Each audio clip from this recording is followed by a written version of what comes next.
नमस्कार दोस्तों, news DN11 में आपका फिर से बहुत बहुत स्वागत है। आज मैं आपको इस वीडियो में बताने वाला हूं कि कौन कौन सी चीज़ें सस्ती हो जाएंगी और कौन सी चीज़ें महंगी हो जाएंगी। 1 जुलाई से देश भर में GST लागू हो चुका है, ये बात आप अच्छी तरह से जानते हैं, लेकिन मैं थोड़ा सा आपको और डिटेल से बता देता हूँ। GST का मतलब आप जानती होंगे, लेकिन मैं फिर भी आपको बता देता हूँ। GST का मतलब है गुड्स एंड सर्विस टैक्स, जो कि 1 जुलाई से पूरे भारत में शुरू हो चुका है। GST लागू होने से हमारी रोज़मर्रा की चीज़ें जैसे आटा, बेसन, अचार, मुरब्बा, दालें, फल, दूध, दही, लस्सी, सब्जी, पनीर, पूजा सामग्री, खजूर, नमक, बच्चों की किताबें, ये सभी वस्तुएं, इनमें किसी भी प्रकार का टैक्स नहीं लगेगा। लेकिन GST लगने से पहले इन चीज़ों पर 18 तरह के टैक्स लगते थे, लेकिन अब GST लागू होने से अब सिर्फ एक ही टैक्स लगेगा।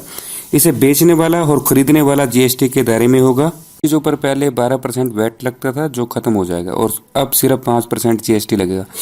GST को 3 हिस्सों में रखा गया है, जैसे 12%, 18%, 28%। अगर आप देखें पहली स्लाइड में, जहाँ पे 12% टैक्स है, यहाँ पे पहले 20% लगता था, यानी कि 8% जो है आपकी सेविंग होगी। 8% टैक्स जो है ख़त्म हो जाएगा और आपको 20% से 12% टैक्स लगेगा। ये चीज़ें सस्ती हो जाएंगी, जैसे घी हो गया, बादाम होगी, छतरी, मोबाइल, अचार, मुरब्बा, चटनी।